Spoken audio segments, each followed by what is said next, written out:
Bueno, ahí ya estamos al aire, domingo 7 de marzo, 9 de la mañana con 2 minutos, en vivo y en directo ya con nuestro querido doctor Rodrigo Paz, en un nuevo domingo de COVID-19. El tema nos lleva nuevamente a seguir indagando, conversando, aprendiendo y conociendo mucho más acerca de esta pandemia. ¿Cómo está, Doc? Buenos días. Buenos días, Álvaro, con muchas ganas de poder comunicarme con usted, con nuestro público. Espero poder sintetizar, conceptualizar, resumir adecuadamente una cantidad más o menos grande de información, alguna de la cual voy a pedir excusas por anticipado, en el sentido que voy a leer en realidad dos artículos, uno de Science, de la revista Science, y otro de la revista Nature Medicine, porque son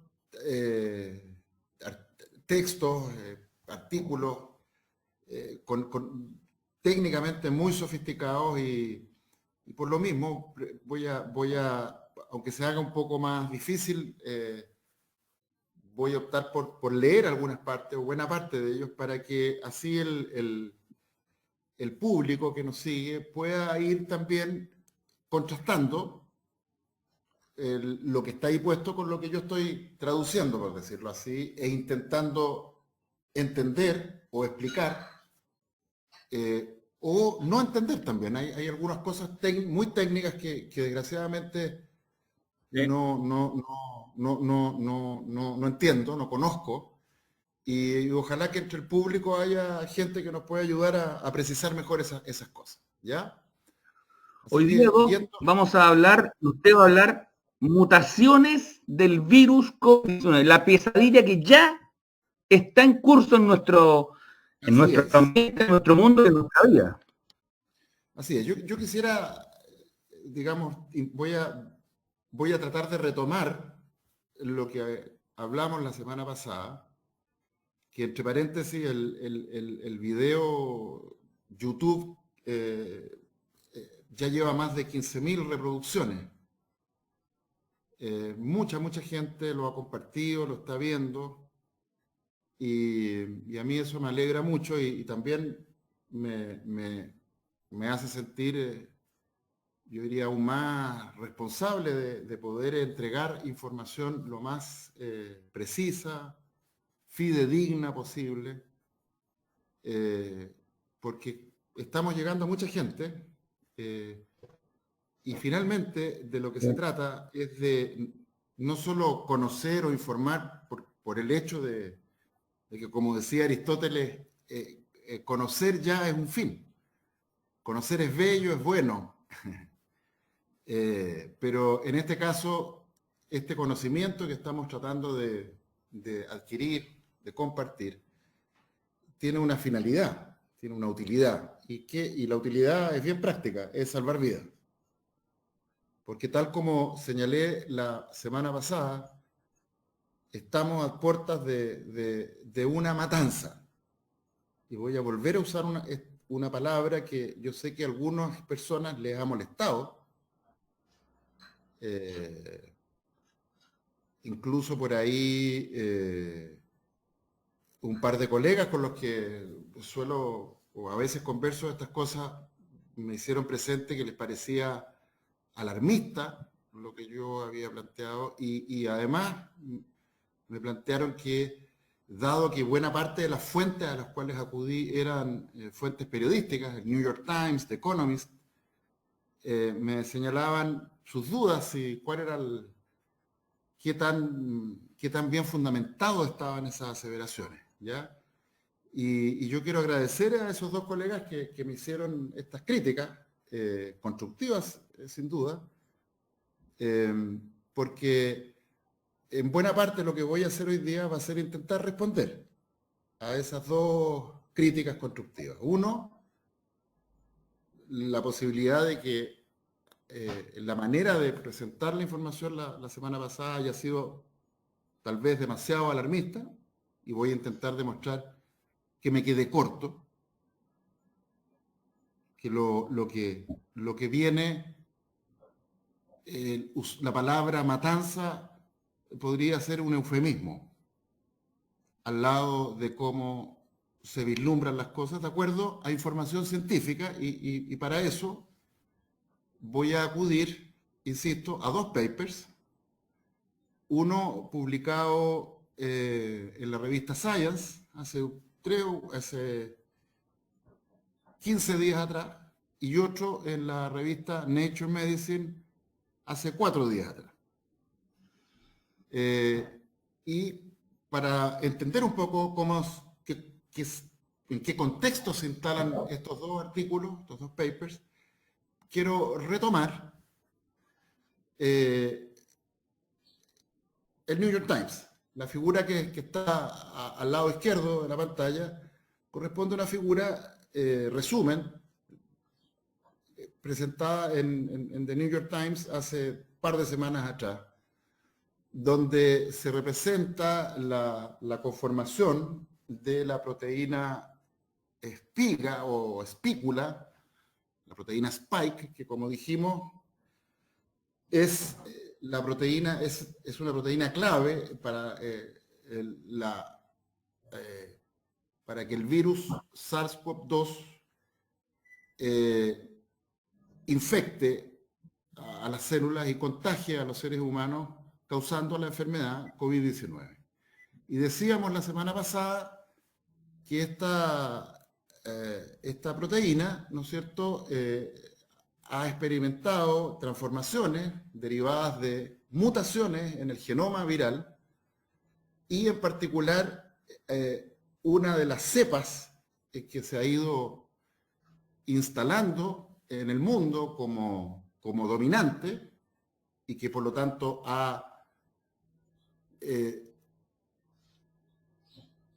recordemos que de acuerdo a la teoría de la evolución, cuando aparece una nueva especie,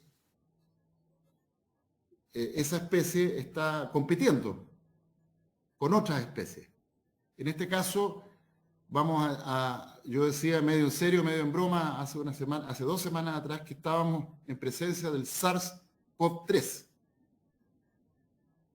¿Ya? Y yo creo que es así, que hablar hoy día de SARS-CoV-2 creo que no le hace justicia ni corresponde a la realidad. Hoy día tenemos otro SARS, que es tan diferente, el nuevo SARS-CoV-2 es tan diferente al SARS, o el SARS-CoV-3 es tan diferente al SARS-CoV-2 como el SARS-CoV-2 lo es del SARS-CoV-1, que fue el que primero originó una pandemia más acotada hace 10 años atrás. Así que vamos con la siguiente para tratar de ir explicando un poco a qué me refiero con que estamos en presencia del SARS-CoV-3.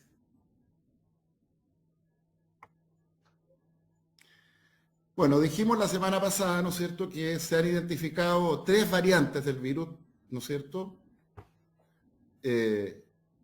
Una es la llamada B117, ¿ya? La variante de Kent o la variante inglesa, que emergió en el Reino Unido, en Gran Bretaña, en diciembre del año pasado, hace 3 meses atrás, 3 meses. Diciembre, enero, febrero, marzo, 4 meses. ¿Ya? Y que esta variante se caracteriza por ser un 50% más infecciosa, se dice. ¿Ya? Pero la verdad que hasta el paper de Science que voy a presentar, el sustento para esa afirmación faltaba. Y luego está la variante o cepa B1351, que es la que emergió en Sudáfrica, también en la misma fecha aproximadamente, en diciembre. Que se ha planteado que tendría una mutación o un grupo de mutaciones, un conjunto, un set de mutaciones, que le permitirían escapar.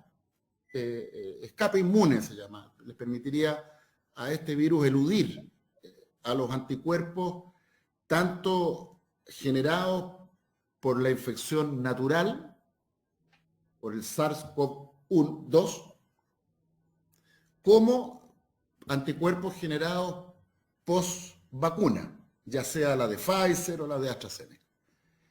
Y por último está la llamada cepa P1 o B1351, que emergió en Brasil en noviembre del año pasado y que tendría mutaciones bastante parecidas aparentemente a las que se dan en la cepa sudafricana.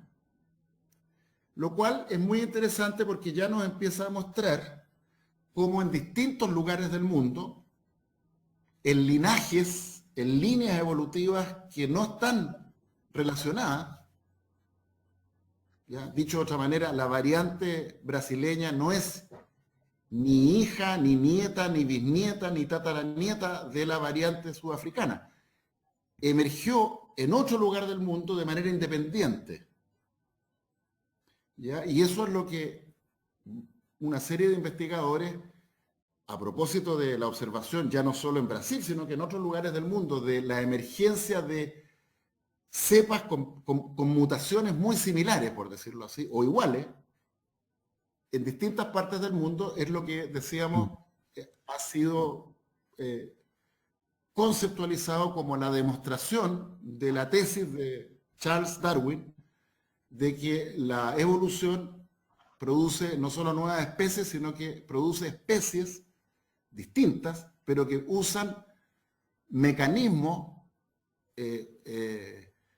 recurren a adaptaciones biológicas similares o iguales, producto de las presiones del ambiente, y eso es lo que Charles Darwin llamó la evolución convergente.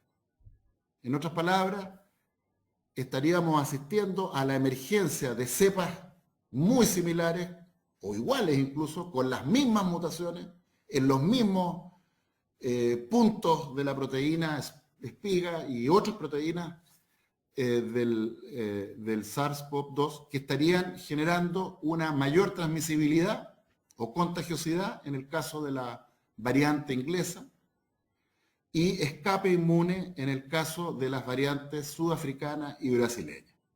La siguiente. En vivo y en directo, más de 60 conectados a esta hora. Gracias a todo el mundo por estar ahí junto al doctor Rodrigo Paz en nuestra plataforma. Seguimos en vivo. Doc. Bueno, y aquí está la figura a la cual tuve que, decíamos, tuve que suscribirme al The Economist y al New York Times para poder acceder a esta figura. Y la verdad es que no me arrepiento en absoluto.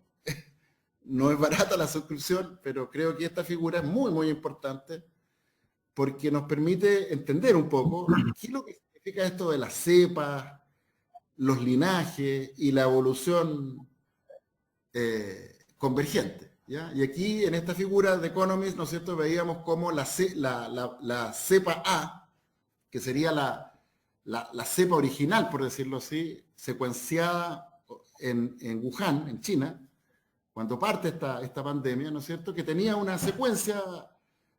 Recordemos que el genoma del virus SARS-CoV-2 tiene 30.000 letras. De hecho, los coronavirus y particularmente el SARS-CoV-2 son los virus RNA más grandes. Son enormes. 30.000 letras. ¿Ya? Entonces, pequeñas variaciones en mutaciones en esas letras producen pequeñas variaciones en la estructura de diversas proteínas y particularmente de la proteína spike o espícula.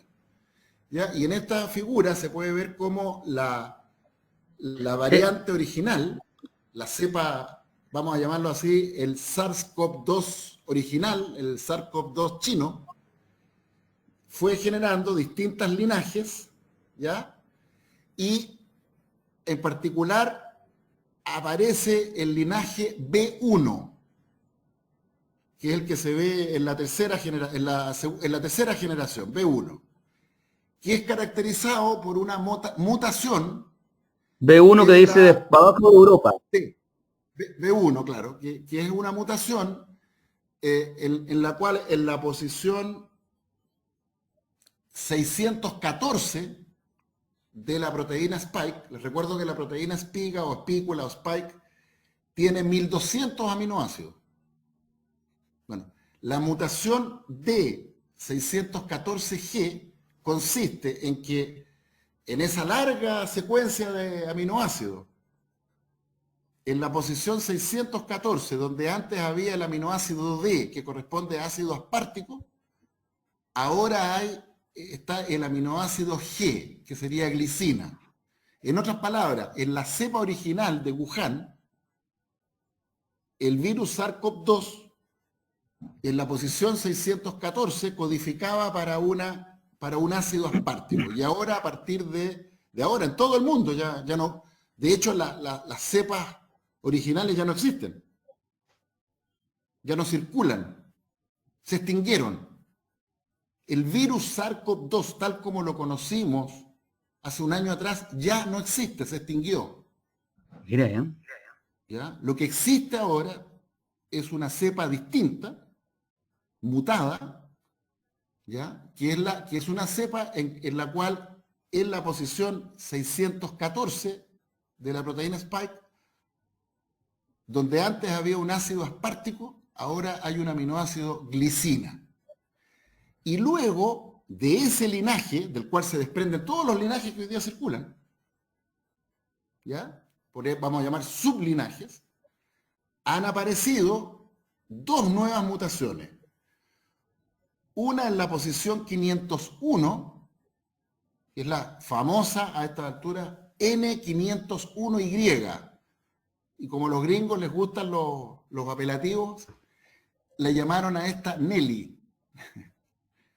¿Ya? La mutación Nelly. N501Y. ¿Y en qué consiste la mutación Nelly? Consiste que donde antes había un aminoácido asparagina, en la posición 501, ahora hay un aminoácido tirosina. Esa es Nelly. Y apareció otra mutación al mismo tiempo en Sudáfrica y en Brasil, que es la mutación E484K. ¿Qué significa eso? Que en la posición 484 de la proteína espícula o spike, donde antes había ácido glutámico, ahora hay una lisina. ¿Ya? Y bueno, uno podría decirse, bueno, decíamos la semana pasada, so what? ¿Qué tanto? ¿Ya? Si una proteína tiene 1200 aminoácidos, ¿qué tanto impacto tendrá en la biología de ese virus? Que además la proteína Spike, a ver, para que se hagan una idea, de las 30.000 letras del RNA del genoma del SARS-CoV-2, el 10%, más o menos 3.800 letras, están dedicadas a contener la información para construir proteína Spike. El resto son otras proteínas, la proteína M, la proteína E, la proteína del nucleocápside, etcétera, etcétera, etcétera. O sea, estamos diciendo que una mutación que afectó una porción de las letras, un codón, 3 letras, de las 3.800, que corresponden al poco más del 10% de las 30.000, de todas las letras esa mutación cambia la biología del virus y de hecho, como dice hoy día responsablemente el doctor Rodrigo Paz, transforma al SARS-CoV-2 en el SARS-CoV-3. Oiga, Doc, ¿Sí? entonces las vacunas que están hoy día circulando no nos sirven, pues. Bueno, vamos a ir a eso. Sigamos. Casi 70 conectados online hasta hora de la mañana, 9 de la mañana, 22 minutos. Sus preguntas, sus consultas también las vamos a leer en algún minuto. Doctor, siga con su exposición de hoy, domingo 7 de marzo. Entonces, para entender qué significa esto de que en una proteína cambie un aminoácido, volvamos a señalar que todas las proteínas, por lo menos las proteínas de importancia en la vida humana, ya están formadas por una secuencia de aminoácidos, son cadenas polipeptídicas, se dice. Cada una de esos circulitos corresponde a un aminoácido, y los aminoácidos se caracterizan por tener un grupo amino y un grupo carboxílico, y entre medio pueden haber un carbono, dos carbonos, un anillo grande, en fin, ¿ya? Pero esa es la estructura básica de todas las proteínas. La siguiente.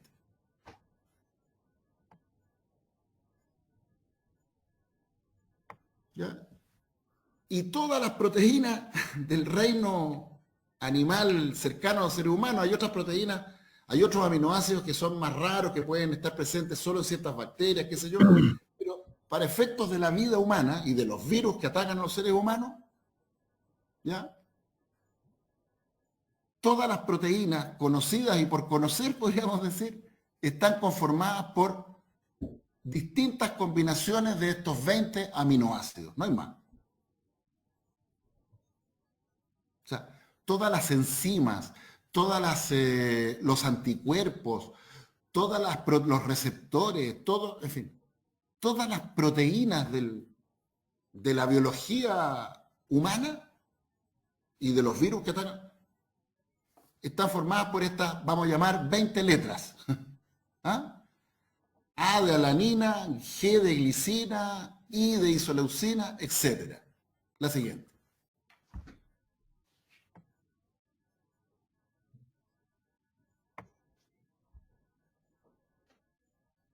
Volvemos Ahí entonces. estamos.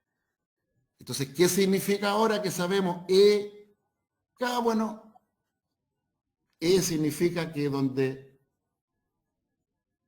antes había un ácido glutámico, ahora hay una lisina. ¿Qué significa Nelly? N501Y, donde antes había una asparagina N, ahora hay una tirosina. Entre paréntesis, la mutación E484K, los gringos le llaman IC, EEK. Y yo me puse a googlear qué esto significa IC. Y me encontré con la siguiente sorpresa. IC es como una exclamación, es como ouch. Si nosotros ponemos la proteína, la mutación ouch, ¿no es cierto? Uno se imagina dolor, ouch. ¿Eh? Bueno, IC significa sorpresa. IC. Los gringos, IC. Si se dice IC, es como decir, ¡ah! ¿Eh? IC. Y la verdad es que está bien puesto el nombre. IC. La siguiente.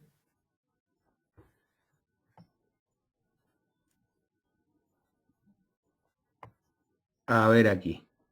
¿Ya? Entonces, ¿de qué estamos hablando? Bueno, estamos hablando de que el 10% o el 15% de las 30.000 letras del RNA del virus SARS-CoV-2 está dedicado a decir cómo hay que fabricar, producir proteína espícula. Y la proteína espícula, en realidad, son 3 proteínas.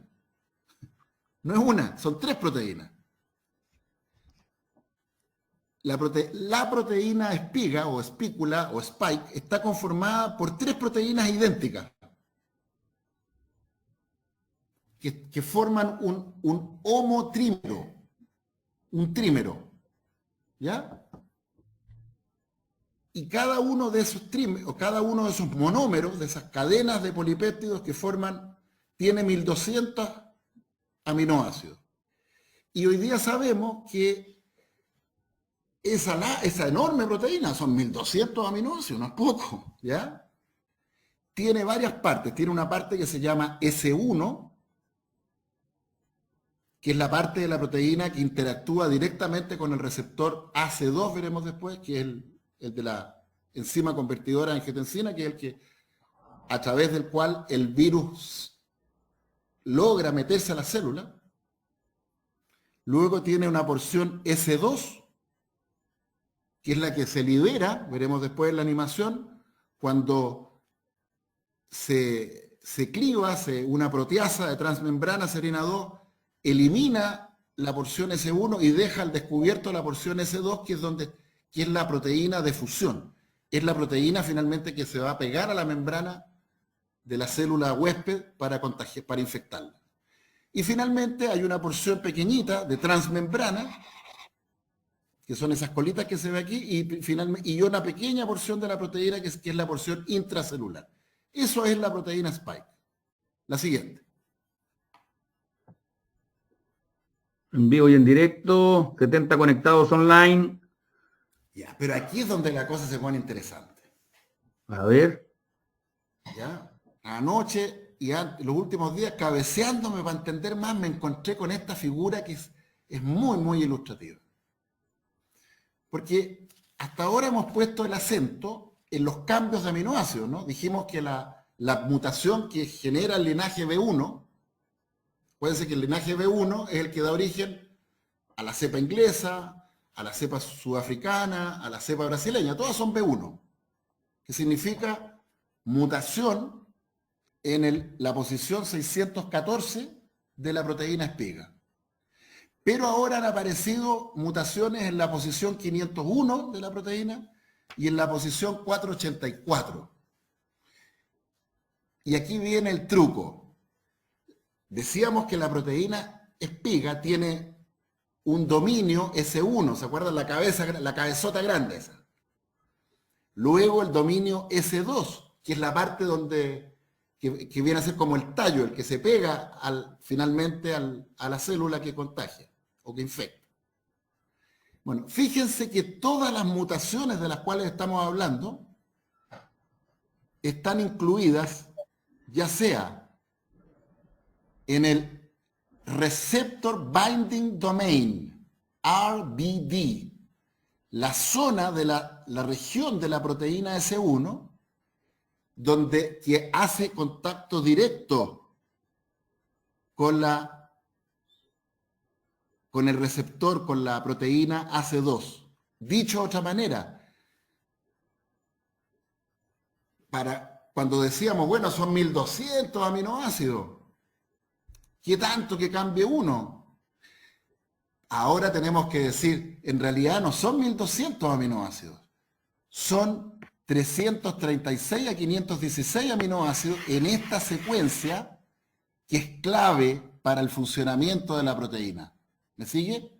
Y específicamente dentro del RBD, del Receptor Binding Domain, hay una zona que se llama RBM, que sería Receptor Binding Motif, que sería una zona de una subregión del RBD que está particularmente conservada evolutivamente en distintos géneros de coronavirus, y además es una zona altamente selectiva donde se pegan buena parte de los anticuerpos que genera el ser humano, o ratones, o lo que sea, para defenderse del virus. Entonces ahí ya esto ya nos empieza a dar unas luces de qué significado funcional podrían tener estas micromutaciones. Point mutations, le dicen los griegos, mutaciones puntuales. Point mutation. Pero son point mutations en la RBM, en el Receptor Binding Motif, o en el Receptor Binding Domain, o como en el caso de la mutación que da lugar a la línea, al linaje B1, en la región SD1, muy próxima a esta otra. La siguiente. Interesante, como dice alguien ahí en el chat, verdaderas cátedras que está dando el doctor Paz los domingos en la mañana. Ahí está. ¿Ya? Y aquí la foto no me quedó muy buena, pero esta es la imagen de New York Times, que algunos de mis colegas consideraron que era poco científico citar al New York Times, pero yo creo que está muy bien hecha la imagen, porque resume la cadena grande esa es el genoma completo, los 30.000 letras. Y fíjense cómo la mayoría de las mutaciones que definen a la variante inglesa, o la variante de Kent para los principescos, se concentran en la proteína spike.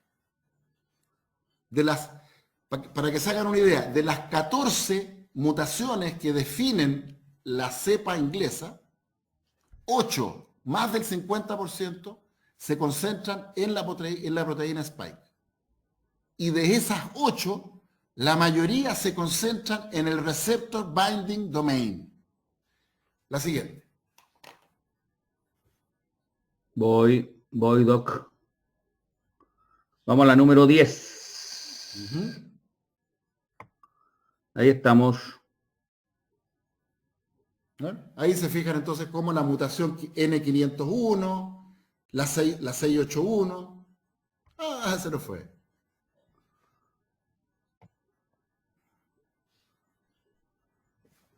Yo aprovecho para tomar agüita, ¿no? Casi 80 conectados online. Estamos junto al doctor Paz. Mucha gente conectada y posteando en este minuto. Ahí llegamos.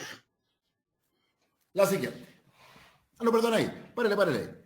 Entonces, ya se acuerdan que la semana pasada decíamos, mira qué interesante cómo la mutación Nelly, ¿eh? Que este cambio de asparagina por tirosina en la posición 501, yo decía, está en la puntita. Bueno, ahora vamos a ser más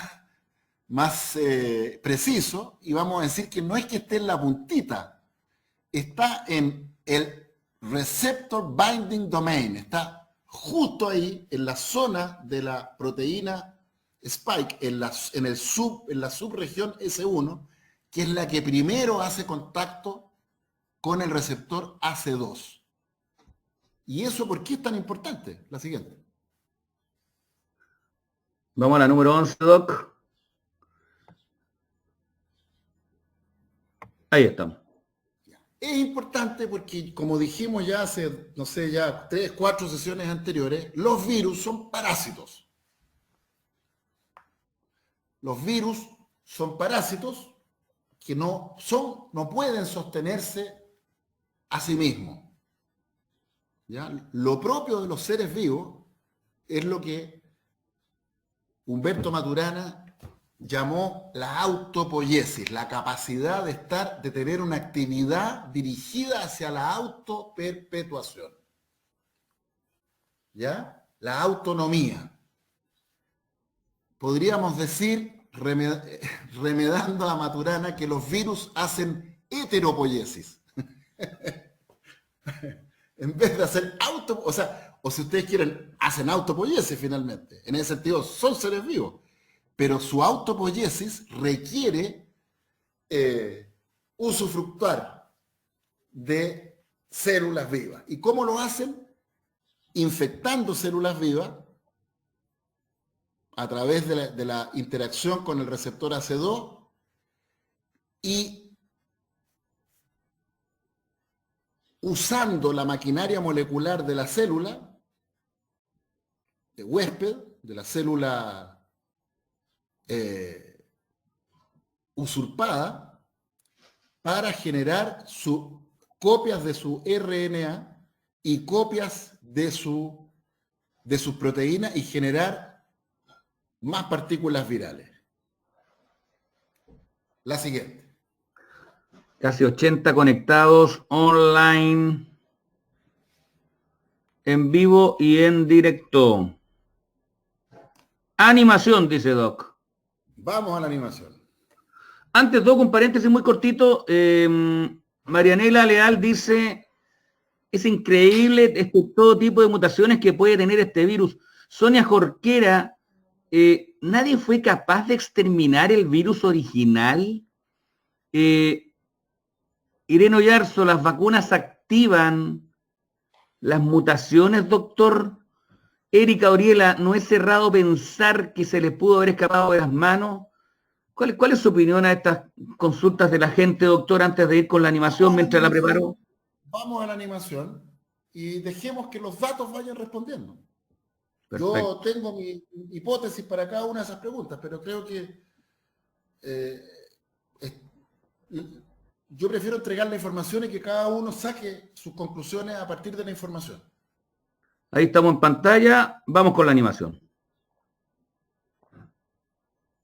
Partió media tardía eso, ¿no?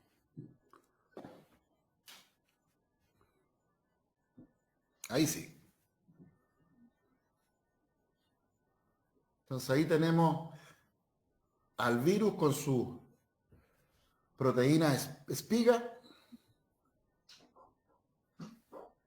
llega por la vía aérea, fundamentalmente, y se encuentra en las conjuntivas oculares, ojo, conjuntivas oculares con receptores AC2, en la nariz, receptores AC2, en la orofaringe, receptores AC2, y luego en el pulmón, receptores AC2. ¿Y para qué sirven los receptores AC2?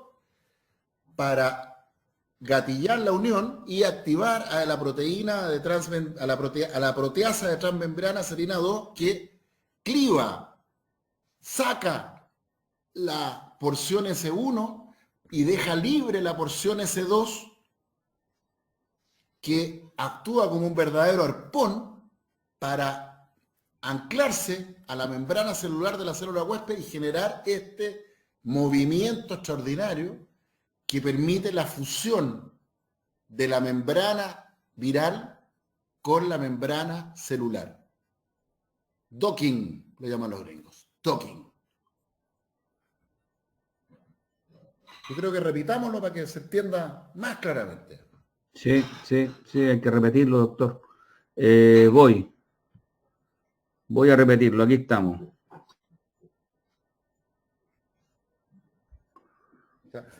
Todo lo que haga, toda la capacidad del virus de infectar una célula depende de estas proteínas. ¿Ya? Entre paréntesis, el virus de la influenza usa un receptor muy parecido a la espiga. Se llama hemaglutinina. Se llama la proteína. Hemaglutinina. De hecho, la proteína hemaglutinina y la proteína espiga pertenecen a la misma familia de proteínas virales que estimulan la entrada de los virus a las células. ¿Ya? Entonces, de aquí uno empieza a entender cómo cualquier cambio en la secuencia de aminoácidos de esta proteína espiga que aumente la capacidad de esta proteína para unirse al receptor AC2, la afinidad por el receptor AC2 o la rapidez, eficacia con la cual se ancla la porción S2 a la célula, va a tener naturalmente un impacto muy significativo en la tasa de contagio, en qué tan transmisible sea este virus. Mientras más, con mayor afinidad se una al receptor AC2, mayor capacidad de contagio. Vamos a la siguiente. ¿Volvemos a la presentación, ¿no? Vamos a la presentación. Volvemos a la presentación, casi 80 conectados en vivo y en directo a esta hora de la mañana. Voy a la presentación nuevamente, retomamos lo que estábamos hablando. Ahí está. Pasamos a la siguiente de la animación, Doc. La siguiente. Bueno. A propósito de la emergencia de estos mutantes y de la vuelta a clase ordenada por el Ministerio de Educación, con la complicidad abierta del Colegio Médico de Chile, que hasta el día de hoy no ha dicho nada respecto a esta medida. Si ustedes buscan en Twitter los tweets del Colegio Médico, de Isquiasiques y de todos los epidemiólogos, virólogos que trabajan vinculados al Colegio Médico, están reclamando porque el gobierno abrió los casinos. Pero no han dicho una palabra por la apertura de los colegios. Una palabra, por no decir, no adjetivar. Bueno, a propósito de eso decía yo que la combinación de estas mutaciones en curso con la política infame, asesina de abrir los colegios, crea las condiciones para una matanza.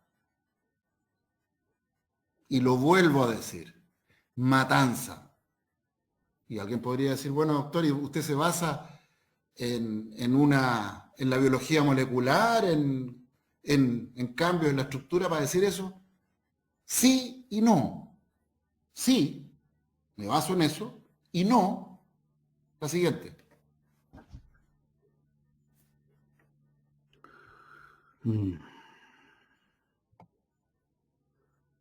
Ahí estamos.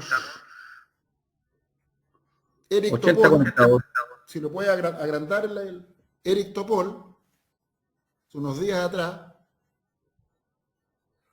comentaba en su tweet el paper en Science que lo voy a leer con ustedes. Dice, nueva cepa B117 en Inglaterra, en profundidad, en Science. Y se incrementa la transmisión entre un 59 a un 74% en Dinamarca, Suiza y Estados Unidos. Fuerte evidencia, contundente evidencia de que el virus se extiende, se difunde, no sé cuál sería la palabra, spreading, ¿cuál sería la traducción de spreading? Se difunde mucho más rápidamente que las variantes preexistentes. El SARS-CoV-3, como lo llamo yo, tiene una transmisibilidad, una tasa de contagio, una velocidad de difusión que no tiene nada que ver con el SARS-CoV-2 y menos con el SARS-CoV-1. La siguiente. Casi 90 conectados. Muy buen público, 90 conectados. La gente le interesa estos temas que no se hablan. Ahí estamos, Doc. Bueno, y aquí tenemos entonces el paper en Science que apareció, dice ahí la fecha, el 3 de marzo. ¿Qué fecha estamos hoy día? Estamos a 7, ¿no? ¿A 6? A 7. O sea, hace 4 días atrás se publicó este paper. O sea, cuando hablé el 28 de febrero, hace una semana atrás, este paper no existía. Bueno, ahora existe. ¿Y qué dice este paper? La siguiente.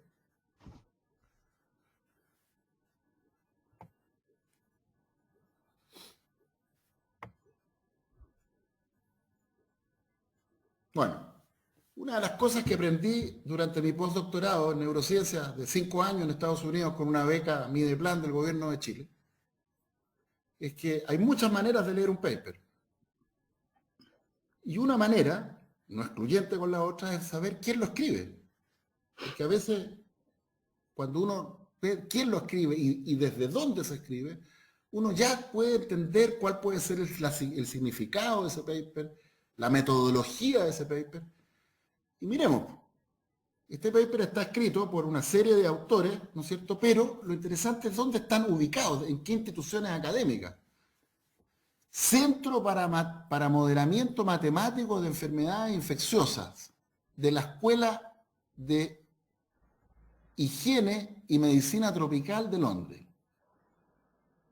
Centro de Modelamiento Matemático. Ya eso ya nos da, ya eso nos dice que esto se viene complicado de leer, ¿no es cierto? Después, Selva Analytics, Massachusetts. Laboratorio de Socioecología y Evolución Social, Bélgica. El College de Ciencias de la Informática y la Información y Tecnología, Pensilvania. Centro de Metodología Estadística y Estadística Médica de la Escuela de Higiene de Londres. Centro de Salud Global de la Universidad de Edimburgo. Así que ya con eso, uno dice que hay que meterse con cuidado en este paper, porque claramente nos va a llevar a un terreno donde al menos yo estoy lejos de tener competencia. Pero bueno, por lo mismo voy a leer el paper con ustedes, ¿ya? ¿Y qué dice el paper? Este es el abstract, el resumen. Dice una nueva variante del SARS-CoV-2, el linaje B117, emergió en el sudeste de Inglaterra en noviembre del año pasado y se difunde rápidamente hacia su fijación. Esta expresión es muy curiosa. Is rapidly spreading toward fixation. ¿Ya? ¿Qué quiere decir eso? Bueno, yo no lo sé, pero yo voy a interpretarlo. Yo creo que lo que están diciendo es que esta cepa se difunde y está evolutivamente eliminando a la competencia, que es el SARS-CoV-2, como lo conocimos hace un año atrás. Y se queda ahí, fijado, instalado.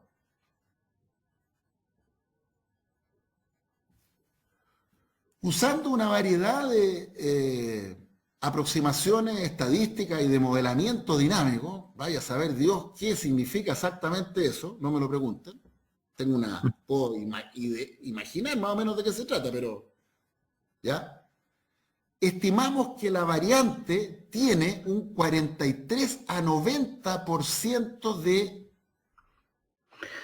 un número reproductivo más alto que las variantes preexistentes.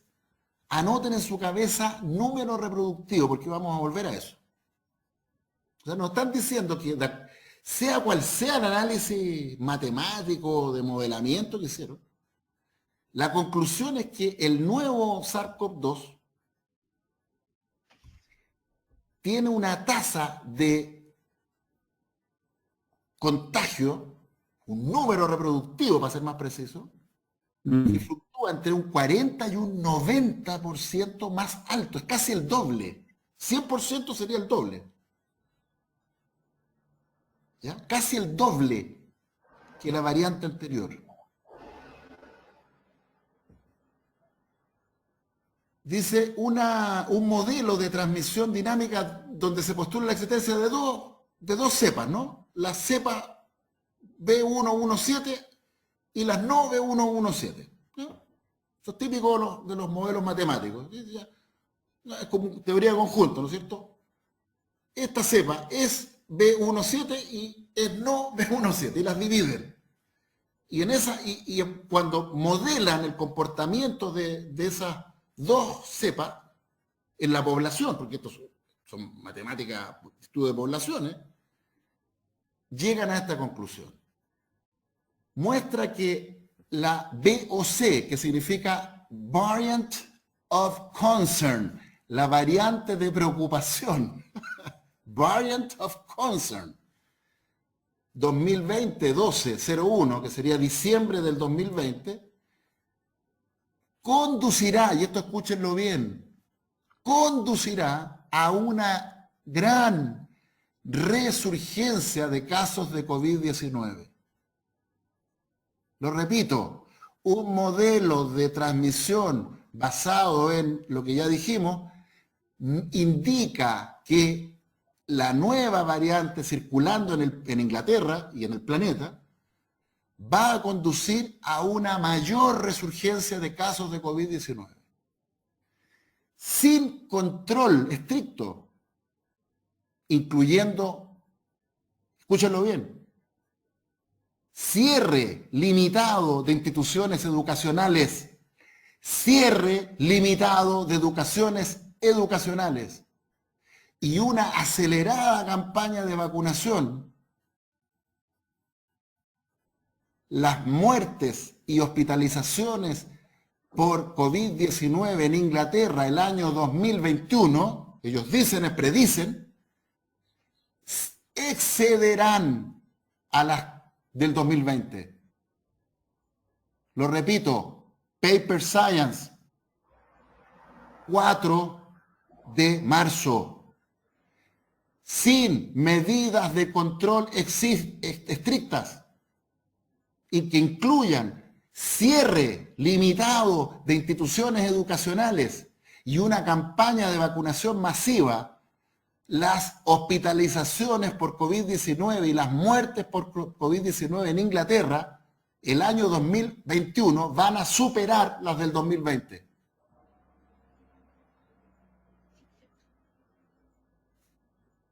Así que desde aquí le digo a mis colegas, bueno, ahora díganle a los científicos, a los matemáticos, a los epidemiólogos de Inglaterra, de Bélgica, de Estados Unidos, que escribieron este paper, que son alarmistas. Po. Díganle a ellos que son alarmistas.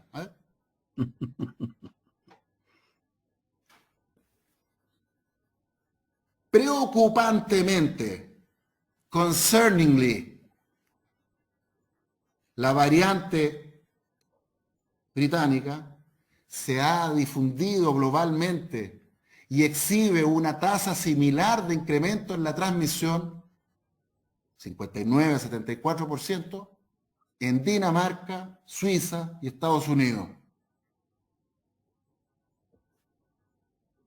La siguiente. Voy, doctor. 100 conectados online a esta hora de la mañana. 9 de la mañana con 54 minutos. Ahí estamos, Doc. Esta es noticia de ayer, la tercera. El DEIS, que es el Departamento de Estadística, no sé qué más, del MinSal, siempre se me olvida lo que significa, creo que es Departamento de Estadística e Información en Salud, creo que es DEIS. ¿Ya? Casos confirmados con PCR y sospechosos sin PCR rozan los 28.000. Por lo tanto, si es cierto la predicción que hacen estos expertos en el paper en Science y lo que pronostican para Inglaterra para el año 2021 aplica para Chile, tendríamos que decir que si a la fecha han muerto 28.000 chilenos y conste que el criterio que usa el DEIS es confirmado con PCR. Quiero aclarar que inmediatamente que el test PCR da un 50% de falsos negativos. Por lo tanto, son más los muertos. Son por lo menos 10.000 más. Si uno considera que el 50% de los que descartan porque el PCR salió negativo o falso negativo, podemos estimar que en Chile han muerto alrededor de 40.000 personas. Y si es cierto lo que dicen estos investigadores ingleses, norteamericanos y belgas, el año 2021 vamos a tener más de 40.000 muertos. ¿Cuántos más? Si aplicamos la estadística que ellos aplican, un 50% más de contagio, uno tendría que estimar un 50% más de muerte. Por lo tanto, voy a hacer un pronóstico. De acuerdo a estos datos, vamos a tener el año 2021 alrededor de 60.000 muertos en Chile. Cóbreme la palabra el 2022 si estoy vivo.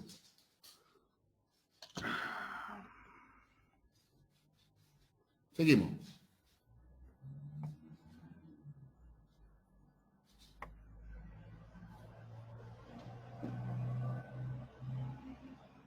Más arriba y achicándolo un poco. Achicándolo más todavía. Bueno, para que no se diga, más todavía. Más todavía, más todavía. Un poquito más todavía. Ahí. Ya. Bueno, que no se diga que soy el único neurocientista intentando entender esto. El Centro de Neurociencias de Valparaíso está prestando a todos sus matemáticos y modeladores para entender un poco la dinámica matemática de expansión de este virus. Y aquí la palabra clave es el número reproductivo. ¿Y qué es lo que es el número reproductivo? A ver si podemos agrandar ahora de nuevo para leer. Quiero leer con ustedes lo que significa esto del número reproductivo, que es lo que estos investigadores norteamericanos dicen que aumentó entre un 50 y un 90%. Promediemos un 70%. Bajemos un poquito para que pueda leer, por favor. Quiero leer lo que dice abajo. Lo que dice de gráficos de reproducción efectiva. Sí, ese que dice, ese quiero leerlo, por favor. Ahí. ¿Y qué dice? Dice, el número R es el número reproductivo que en las enfermedades infecciosas hace referencia a cuántas personas es capaz de contagiar una persona que tiene la enfermedad. En la misma línea, el número R0, también conocido como número reproductivo básico, indica el valor que tiene R cuando comienza el brote de una infección. Y la mayoría de la población es susceptible de contagiarse. A medida que la enfermedad se dispersa en la población, spread, el número R0 se convierte en RE, que sería el número de reproducción efectiva, y que variaría de acuerdo al avance de la enfermedad y considera las medidas que implementa para combatirla. Bueno, en otras palabras, lo que nos están diciendo estos expertos del Centro de Neurociencia de Valparaíso es que en la medida que hay más contagiados en la población, la probabilidad de que una persona contagiada infecte a otra que no está contagiada o que no tiene inmunidad va bajando. ¿Se entiende? Cuando recién llega el virus, vamos a decirlo de esta manera, cuando llegó el virus al barrio alto de Santiago, el R0 era perfecto, porque el virus estaba a su ancha. Bastaba que una persona llegara y cualquier persona que entrara en contacto con ese potencial contagiante no tenía inmunidad, no tenía nada, así que el virus se podía extender a sus anchas. Y de hecho eso ocurrió. Al punto que hoy día tenemos 28.000 muertos oficialmente reconocidos. Y hace un año no teníamos ni uno.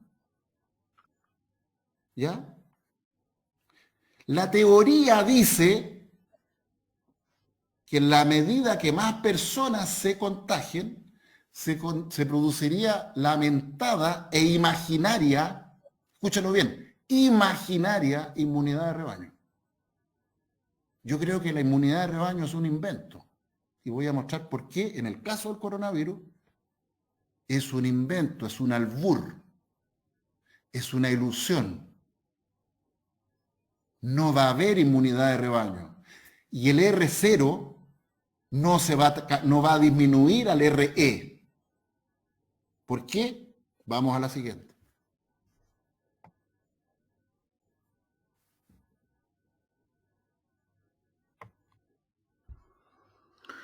Ahí estamos, Doc. Dice, ¿cómo se mide la transmisión? Dice, para entender la transmisión, lo primero que hay que entender es el número reproductivo básico, que es el número promedio de casos secundarios que se producen a partir de un caso primario. ¿Cómo se mide el número reproductivo básico? Si tenemos un caso infeccioso y ese caso genera 2 casos, el número promedio de casos secundarios a partir de un caso primario es 2. Si cada uno de esos casos secundarios genera 2 casos más, que a su vez generan 2 casos más, y ese número se mantiene en las sucesivas generaciones, el R0 es igual a 2. Es decir, en promedio, cada persona contagiada le transmite la enfermedad a 2. ¿De qué factores depende el número reproductivo? En infecciones de persona a persona, como el COVID-19, el número reproductivo básico depende de 3 parámetros. Tasa de contacto, el número promedio de personas con quien entra en contacto cercano a una persona cada día. La probabilidad de infección tras un contacto depende de las medidas que tome la persona, como usar tapabocas, lavarse las manos, y no lo mencionan ahí porque parece que es un detalle, protector facial.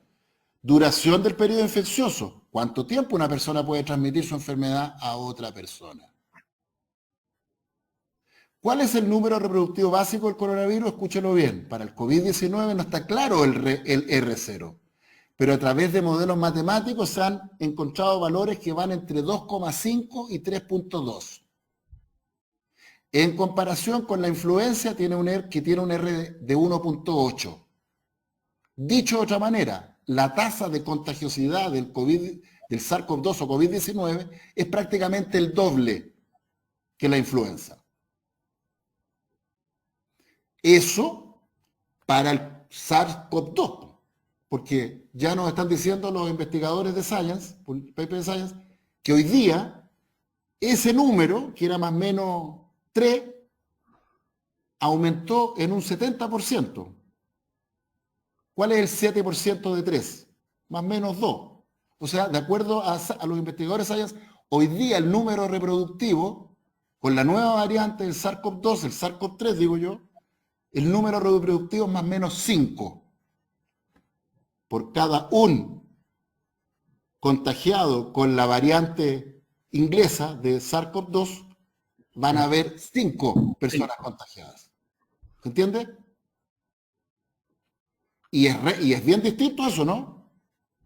Es distinto que la probabilidad de que un contagiado contagie a otro sea 3 a que sea 5, ¿no? ¿Por qué es tan importante el número reproductivo básico?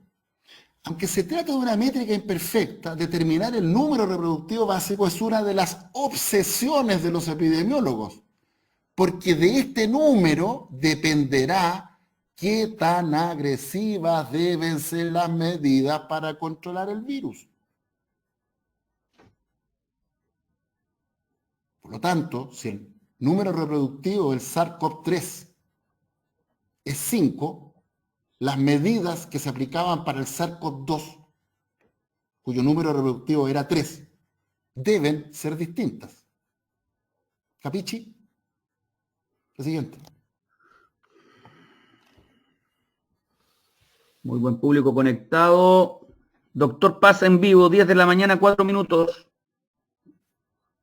La siguiente. Síganos. Bajemos. Vamos a un poquito más arriba. Más arriba. Para arriba. El anterior. ¿El anterior? Sí, el anterior. Ese. No, el anterior. Ese. Pero me lo achica para que pueda leerlo entero. Por favor. Ahí está. Tiene que ser más. Ahí sí. Lo leo. Así parte el paper. En diciembre del año 2020 comenzó a surgir evidencia que una nueva variante de la existencia de una nueva variante del SARS-CoV-2, Variant of Concern B117, y que esta nueva variante estaba rápidamente superando, Darwin, a las variantes preexistentes en el sudeste de Inglaterra. Esta variante incrementó su incidencia durante la cuarentena nacional de noviembre del 2020. O sea, a pesar de la cuarentena, el virus siguió extendiéndose. Lo cual mandató, en respuesta a esta emergencia de casos no relacionados de COVID-19, que continuaban expandiéndose a pesar del lockdown, mandató que se hicieran restricciones en muchas de las áreas, mucho más estrictas en muchas de las áreas afectadas. Preocupación sobre esta variante condujo al gobierno de Inglaterra a establecer fuertes restricciones en esas regiones. El 20 de diciembre del 2020, 5 días antes de Navidad. Y a imponer una tercera cuarentena nacional en enero del 2021. Ya les dije hace el programa pasado, en Chile tenemos la gracia que estamos en el hemisferio sur, por lo tanto tenemos una máquina del tiempo. ¿Quiere saber usted lo que va a pasar en Chile en 3 meses más? Eso va a pasar. El gobierno de Piñera y sus cómplices en el Colegio Médico de Chile van a tener que llamar a una nueva cuarentena estrictísima en un mes más, un mes y medio más. Eso va a pasar en Chile. Porque sabemos que lo que pasa en el hemisferio norte es lo que pasa en el hemisferio sur con 2 meses, 3 meses de delay, como dirían los ciúticos.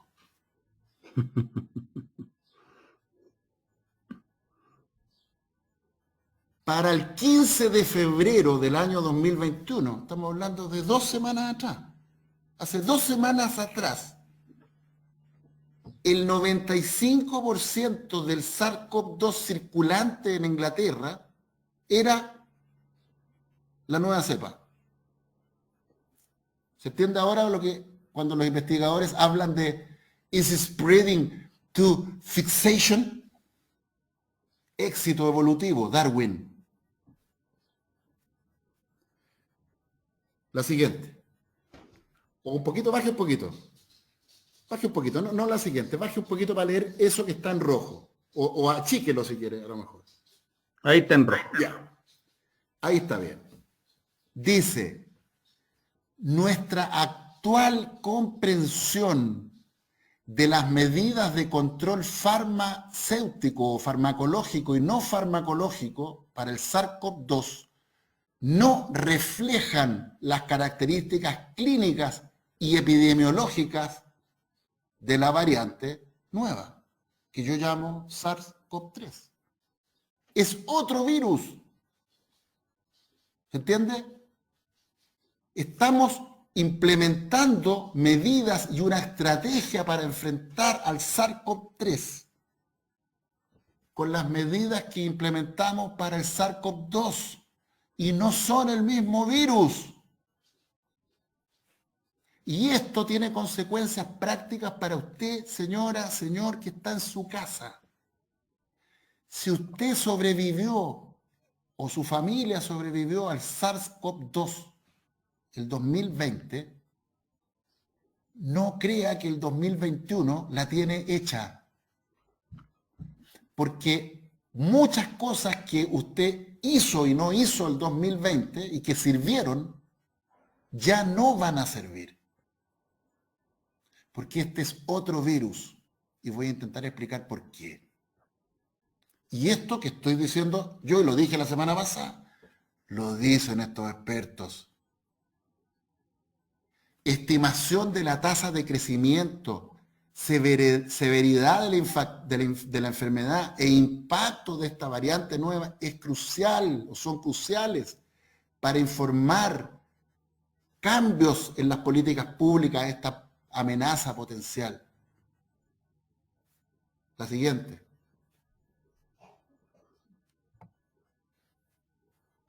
No, ahí. Bueno, me carga citarme a mí mismo, pero bueno, tengo que hacerlo, ¿no? Sorry. ¿Se acuerda cuando la semana pasada, a propósito de este paper, estos investigadores de Harvard, que mostraron cómo los contagiados con la variante B117 versus los contagiados con la variante antigua tenían una dinámica de contagio, de duración, de contagiosidad completamente distinta? ¿Se acuerda? ¿Ah? En azul, ¿ya? Los contagiados con los no B117, la variante no inglesa, el SARS-CoV-2 versus el SARS-CoV-3. Y fíjense cómo el SARS-CoV-3 tiene una dura en la nariz, en las conjuntivas, dura el doble de tiempo que la variante antigua. ¿Y eso qué significa? Significa que, ¿se acuerda que yo le decía, usted escuchaba a la doctora Sique diciendo que tenemos que revisar las políticas de cuarentena, la duración de las cuarentenas, de los aislamientos? Y decía, ¿cómo es posible si esto es un dato muy importante, pues? ¿Cómo va a ser lo mismo, la misma estrategia, cuando está variando? Nos están diciendo que en este nuevo virus tiene un periodo de contagiosidad el doble que el anterior.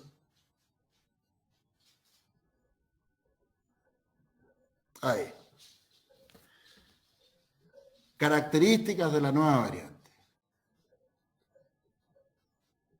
La cepa inglesa se define por 17 mutaciones.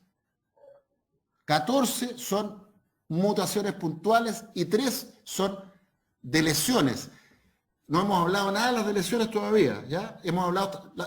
se me adelantó. Para atrás, por favor.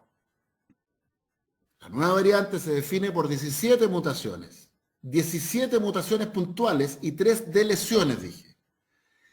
Hasta ahora hemos hablado de cambios en la secuencia de las 1200 aminoácidos, en la sección en los 200, 300 aminoácidos que están entre el aminoácido 400 y el 600 más o menos, se concentran las mutaciones puntuales. Pero hay otras mutaciones en las cuales no es que se cambie un aminoácido por otro, sino que desaparece un pedazo de la proteína. Desaparece. 2, 3, 4 aminoácidos desaparecen. De lesiones. Después vamos a revisar qué significa eso. Y de estas 14 mutaciones puntuales, 8, o sea, casi el 70% son o afectan lo que hemos dicho hasta ahora, la proteína espiga, que es la que media la unión del SARS-CoV-2 con el receptor AC2 para entrar a las células humanas. Al menos 3 mutaciones que potencialmente afectan la función viral. La mutación Nelly, posición 501, es un residuo, un residuo se dice un aminoácido, un residuo, se usa esa expresión, que es clave para establecer el contacto del RBD, el Receptor Binding Domain, con la proteína AC2. La mutación 681 está inmediatamente adyacente al lugar donde se cliva, ¿se acuerdan de la animación donde veíamos que la proteasa serina 2 vuela a la cabeza al S1? Bueno, esa acción de la proteasa serina 2 está justo, la zona donde actúa esa enzima está justo donde está la mutación P681H. ¿Se va entendiendo cómo va la cosa o no? ¿Ya? Está inmediatamente adyacente a la zona de clivaje en la spike. Una región conocida de importancia para la infección y la transmisión. La deleción de los aminoácidos 69 y 72 en la espiga ha surgido en múltiples linajes independientes, evolución convergente, y está relacionada con escape inmune en pacientes inmunocomprometidos y potencia la infectividad viral. Entonces, se entiende que estamos hablando de otro SARS-CoV. Este es el SARS-CoV-3, insisto, la siguiente. Ahí estamos, Doc, ya, por la siguiente. Esta deleción es también responsable por fallas de ciertos kits comerciales para detectar la proteína. ¿Ya? No voy a entrar en eso. La proporción de casos COVID-19 atribuibles a la variante nueva se está incrementando rápidamente en todas las regiones de Inglaterra, siguiendo su expansión inicial en el sudeste. Y su tasa de difusión es igual en hombres y mujeres y a través de todos los estratos socioeconómicos. Ese dato es muy relevante. Es muy relevante porque hasta ahora lo que sabíamos era que el SARS-CoV-2 se difundía especialmente en estratos socioeconómicos bajos. Este virus, el SARS-CoV-3, como le llamo yo, no reconoce diferencia. Este sí le da igual a rico y a pobre. Potente. Una potencial explicación para la difusión en Inglaterra es el founder effect, el efecto fundador. No me voy a meter en eso, que es medio complicado.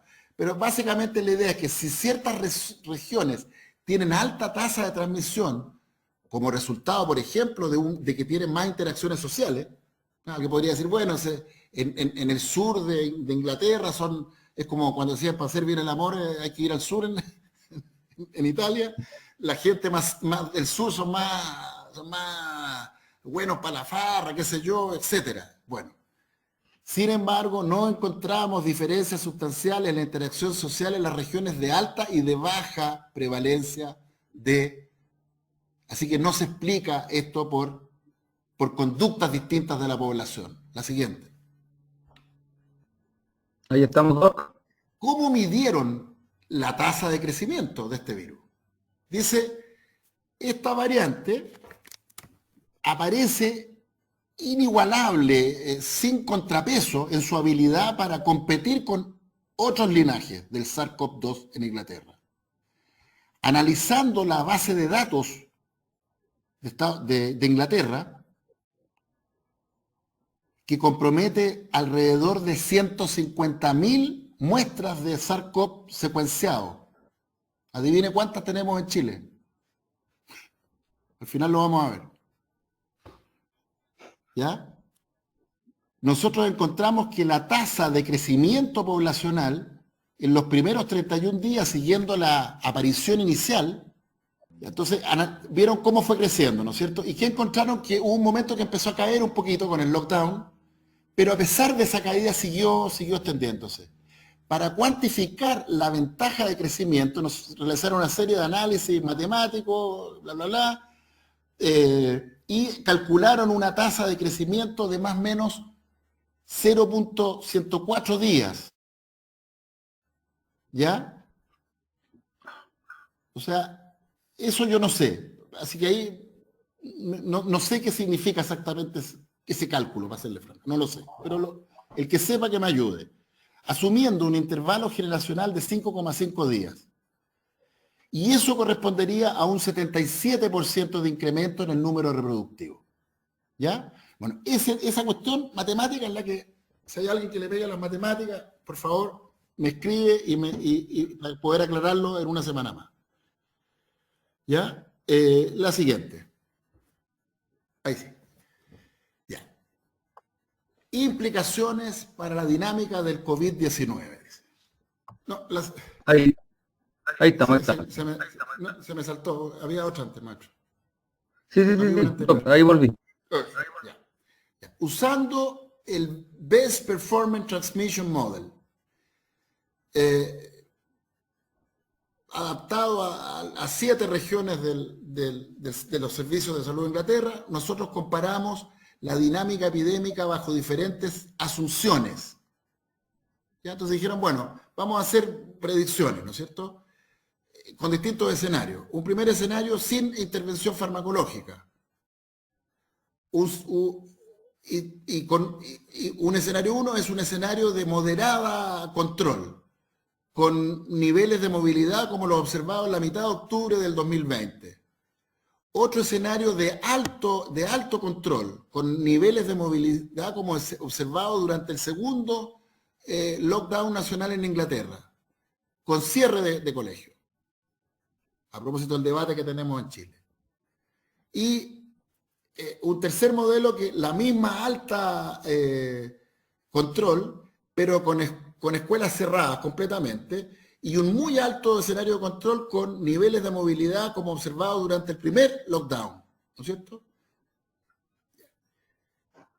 Y hicieron predicciones, con vacunación, sin vacunación. Siga la siguiente. Vamos a ir más rápido porque veo que estamos medio cansados todos.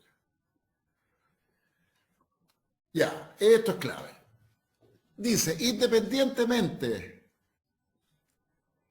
de los controles, hay un claro riesgo de una onda epidémica mucho más larga y asociada con un mayor daño que las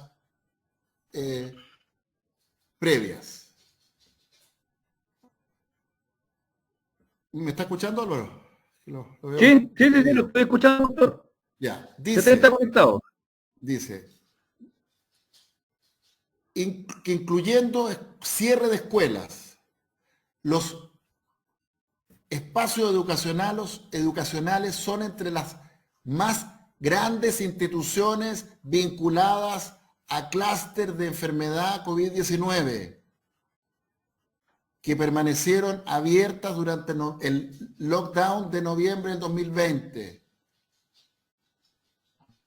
Lo cual significa que cierre de escuelas y universidades podría sustancialmente ayudar a reducir la expansión del COVID-19 en 2021.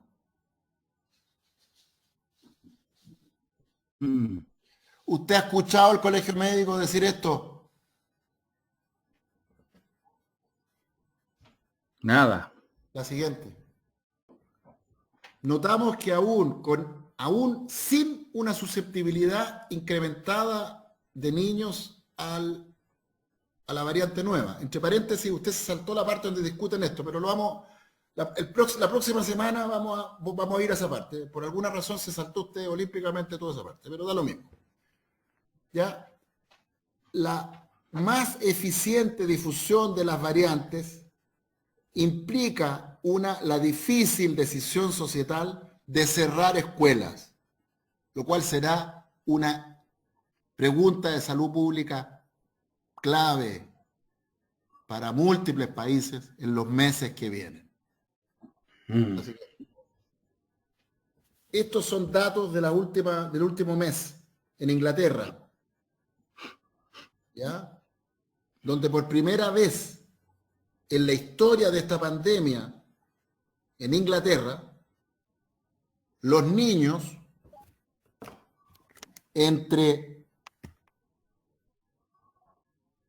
creo que es 1 y 8 años, 1 y 12 años, no alcanzo a leerlo bien, a ver si usted lo agranda. Ahí dice entre 5 y 12 años. Entre 5 y 12 años lideran la tasa de positividad para SARS-CoV-2. ¿Escuchó? 0,73%, más o menos 1 de cada 100 niños testeados con esta PCR que ya sabemos da 50% de falso negativo, ojo, dio positivo el último mes, en febrero en Inglaterra, versus el 0,3% en adultos mayores y adultos. Esto no había pasado nunca antes.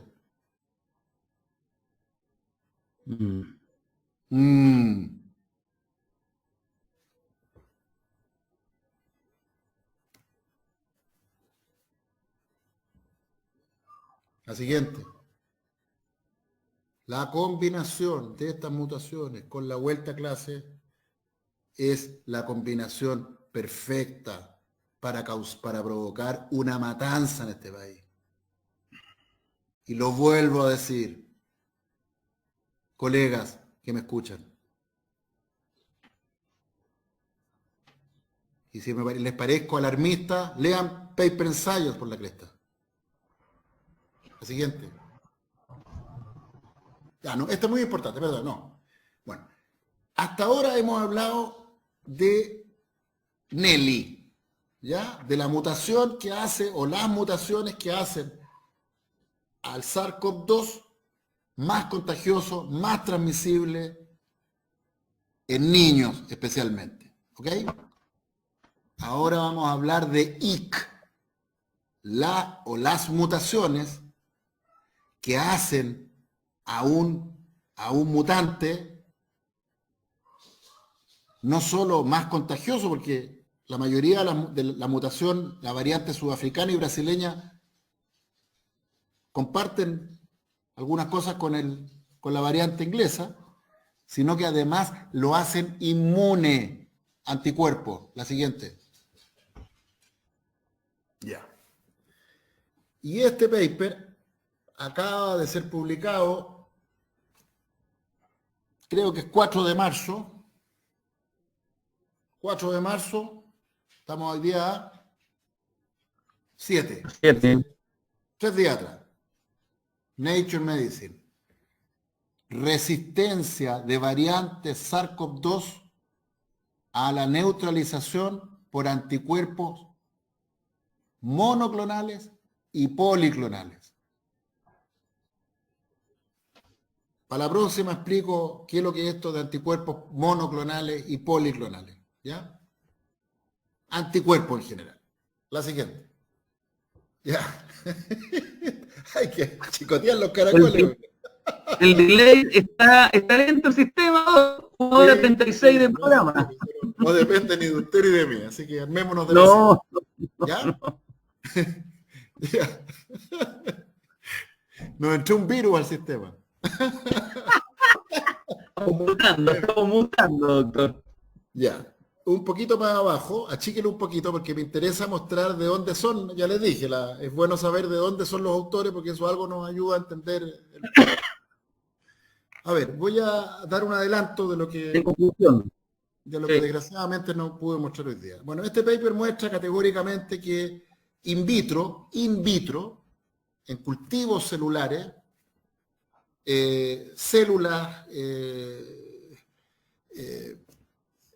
déjelo por favor en la imagen, por lo menos para que...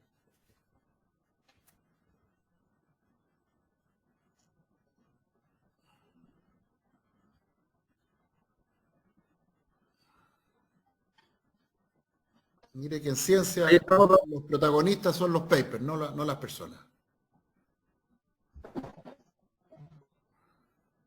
Aquí no se ve nada todavía. Sí, lo estoy viendo, que al aire todavía no sale. Está lenta la cosa.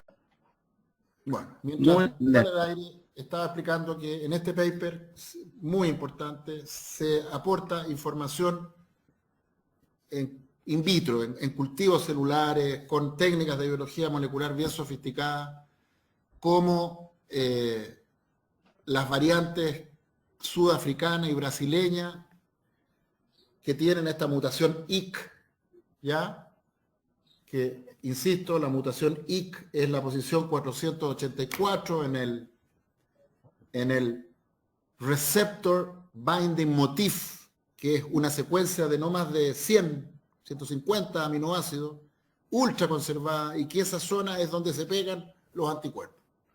Buena parte de los anticuerpos se pegan ahí. ¿Ya? Y esa zona es donde apareció una mutación que cambió ácido glutámico por lisina. ¿Ya? Bueno, y alguien podría decir, ya, ok, pero eso es in vitro.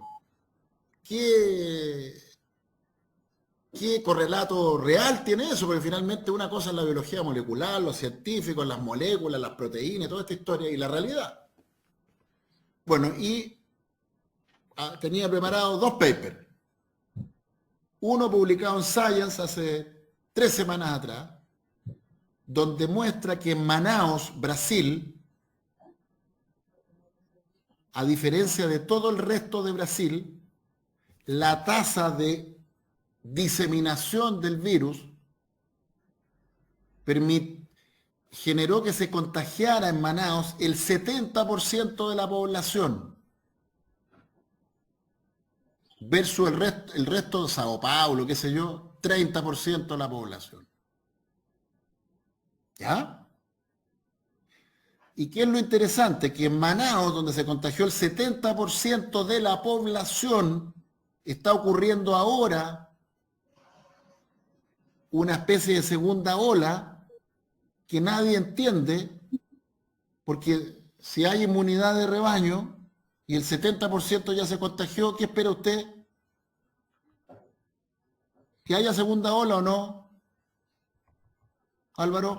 No, pues, obviamente No, espero que no haya segunda ola, porque si ya se contagió el 70%, hay inmunidad de rebaño, no eso habría debiera segunda llevarnos ola, a... ¿cierto? ¿Y sabe lo que está pasando en Manaus o no?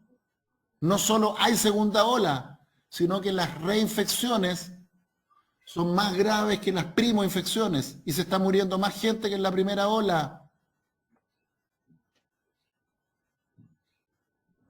Y acaba de aparecer un paper en Lancet, donde se pregunta, bueno, entonces, ¿qué pasó con la inmunidad de rebaño?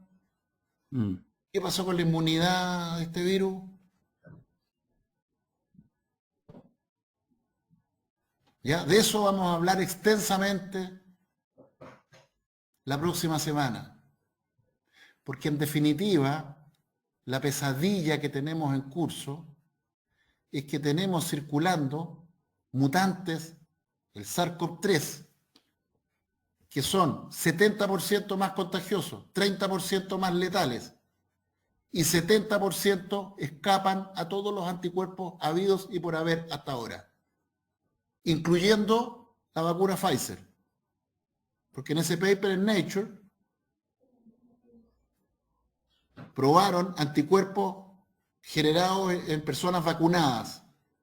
Sacaron suero de personas vacunadas con la vacuna Pfizer y usaron ese suero para in vitro ver si ese suero neutralizaba a la variante IC o a la mutación IC en cepa sudafricana y cepa brasileña. ¿Ya? Y terminaba esta presentación con la única estadística que tenemos de la circulación de estas cepas en Chile, realizadas por el Instituto de Salud Pública. Y ya salió hace 3 días atrás, 4 días atrás. En Chile ya tenemos circulando, ya hay 34 casos conocidos de la variante inglesa y 32 de la variante brasileña. Saquen la cuenta. Es verdad. ¿Ya? Por lo tanto, ¿qué es lo que podemos hacer? Y con esto termino.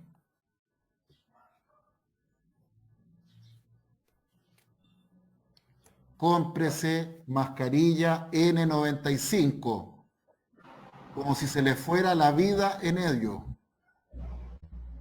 No use más mascarillas de género, ni mascarillas quirúrgicas.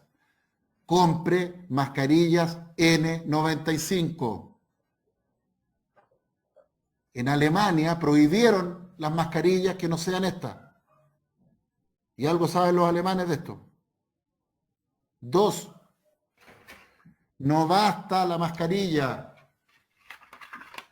Use escudo facial, aunque le dé rabia, aunque le dé lata, aunque le dé vergüenza, aunque parezca ridículo. Más vale un ridículo vivo que uno muerto. No mande a sus hijos al colegio. Aunque el cabro chico, la cabra chica le dice que no, que como, que nada. Y se lo dice un psiquiatra infanto-juvenil. No me vengan con la mentira esa que tener a los niños un año más los va a enfermar.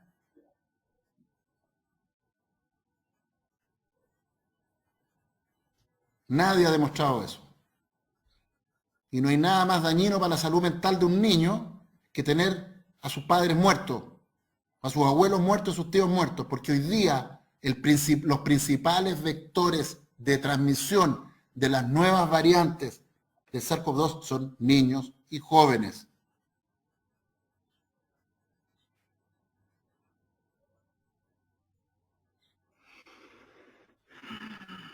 ¿Capichi? Doctor, gracias por el programa de hoy día. Gracias a usted, Álvaro. Disculpe si Muy fue buen mucha público información. conectado. No, pero la gente siguió conectada hasta el final. Tenemos 80 conectados hasta ahora y bueno, la gente está interesada en este tema. Se hablan las cosas que no se dicen abiertamente, ni que dice el colegio médico, ni que dicen los medios. Se nos va la vida Así en de esto, simple. Álvaro. Se nos va la vida en esto. Doc, un abrazo, buen domingo. Igual para usted. Un gran abrazo y muchas gracias y sobre todo por su paciencia.